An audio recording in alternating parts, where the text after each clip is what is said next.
Mãe, tô saindo, não tem hora pra chegar, tá? Tchau, beijo, até mais. Tá levando a chave? Tá aqui, ó. Carteira. Pegou blusa? Também peguei. Tá levando o celular? O celular tá aqui também, ó. E dinheiro? Peguei. E aquilo?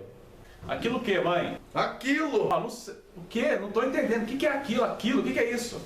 Camisinha, ô idiota!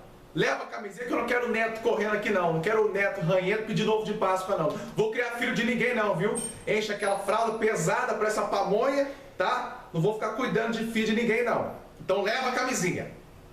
Porra! Mãe, fica calma, não precisa ficar brava. Eu tô levando aqui, tem camisinha, eu tô levando, tá? Não precisa ficar brava não. E você, por favor, de levar guarda-chuva que eu vi na previsão que vai chover, tá? Leva.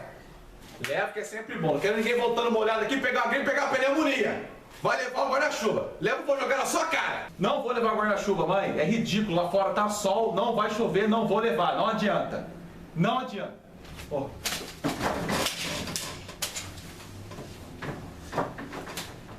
Vou levar. Guarda-chuva é sempre bom. Tchau.